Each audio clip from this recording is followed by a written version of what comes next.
Hello hi అండి, నమస్తే. Welcome to current affairs light YouTube channel. ఇవాళ మన క్లాస్లో రీసెంట్గా జరిగినటువంటి కరెంట్ అఫైర్స్లో ఇంపార్టెంట్ కాన్సెప్ట్ నేర్చుకుందామండి.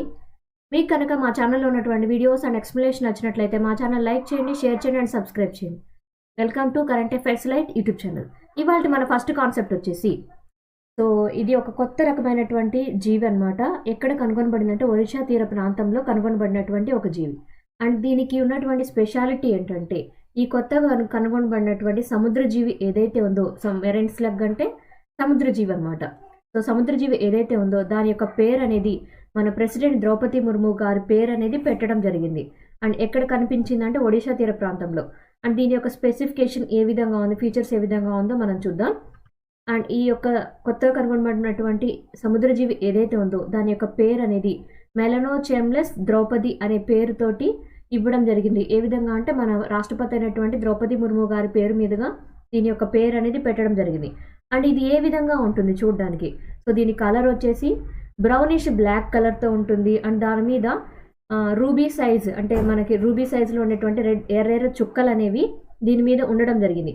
అండ్ దీని యొక్క సైజ్ ఎంత ఉంటుంది అంటే, ఈ సముద్రజీవి యొక్క సైజ్ అనేది 7 mm వరకు కూడా దీని సైజ్ ఉండటం అనేది గమనించడం జరిగింది. అండ్ ఇది ఎప్పుడు ఎక్కడ ఎలా కనుగొన్నారంటే, ఒడిస్సా మరియు బెంగాల్ తీర ప్రాంతాల్లో చేసినటువంటి రీసెర్చ్లో భాగంగా జూలాజికల్ సర్వే ఆఫ్ ఇండియా వారికి ఈ కొత్త రకమైనటువంటి సముద్రజీవి ఆనవాళ్ళు అనేవి కనిపించాయి. సో ఈ రీసెర్చ్ చేసినటువంటి వ్యక్తి ఎవరు, సో ఒక వ్యక్తి పేరు అనమాట. సో ప్రసాద్ చంద్ర తూడు అనమాట. ఆయన జియోలాజికల్ సర్వే ఆఫ్ ఇండియాలో రీసెర్చ్ చేసినటువంటి విభాగంలో ఉన్నారు. ఆయన ప్రసాద్ చంద్ర తూడు గారు ఈ యొక్క కొత్త రకమైనటువంటి సముద్ర జీవిని కనుగొనడం జరిగింది. ఇలా కనుగొన్నప్పుడు ఆ యొక్క జీవి ఏదైతే ఉందో ఆ జీవి యొక్క అంతర్నిర్మాణం ఏ విధంగా ఉంది, అండ్ దాంతోపాటు దాని శరీర నిర్మాణం ఎలా ఉంది, అండ్ దానిలో పరమాణు నిర్మాణాలు అంటే దాని పరమాణు లక్షణాలు ఏ విధంగా ఉన్నాయి, అండ్ దాని మాలిక్యులర్ ట్రైట్స్ అంటే పరమాణు నిర్మాణాలు ఏ విధంగా ఉన్నాయి, ఎలా ఏర్పడింది అనేటువంటి విషయాల మీద ఆయన రీసెర్చ్ చేయడం జరిగింది అనమాట. ఇవన్నీ కూడా మొలస్కన్ రీసెర్చ్లో భాగంగా ఆ జీవి మీద ఆయన రీసెర్చ్ అనేది నిర్వహించారు. సో కొత్తగా కనుగొనబడినటువంటి సముద్ర జీవి ఎక్కడ కనుగొనబడిందంటే ఒడిషా తీర ప్రాంతంలో. దానికి స్పెషాలిటీ ఏంటంటే, సో దీని పేరు అనేది మన ద్రౌపది ముర్ము గారి పేరు మీదుగా తీసుకొని వచ్చారు, రాష్ట్రపతి పేరు మీదుగా. పూర్తి పేరు వచ్చేసి మెలనోచెమ్లెస్ ద్రౌపదిగా దీని యొక్క పేరు అనేది ఇవ్వడం జరిగింది.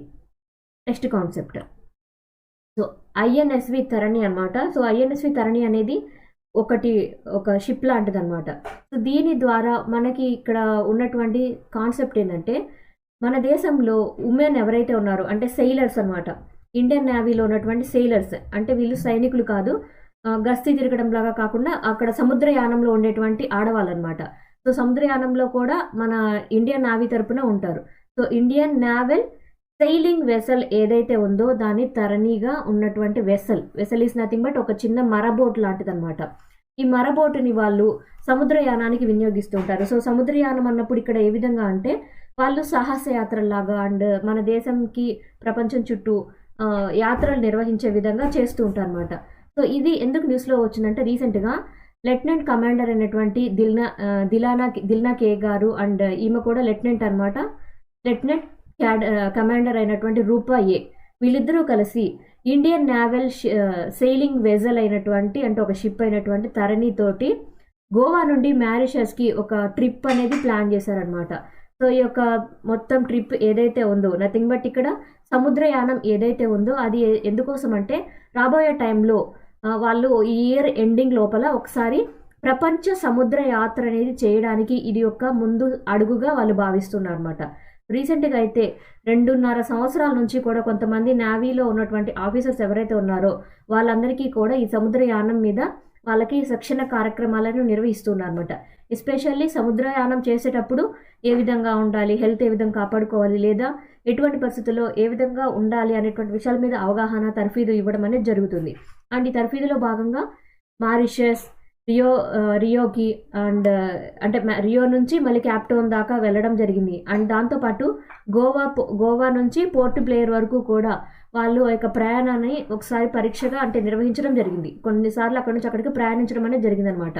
అది కూడా ఏ మోడ్లో అంటే డబల్ హ్యాండెడ్ మోడ్లో వాళ్ళ యొక్క ప్రయాణాన్ని వాళ్ళు నిర్వహించడం జరిగింది. అండ్ ఈ యొక్క ప్రయాణం ఏదైతే ఉందో దాన్ని కమాండర్ అయినటువంటి అభిలాష్ టోమీ గారి చేతుల మీదుగా ఫ్లాగ్ ఆఫ్ చేసి అంటే జెండా ఊపి వాళ్ళ ప్రయాణాన్ని స్టార్ట్ చేశారనమాట.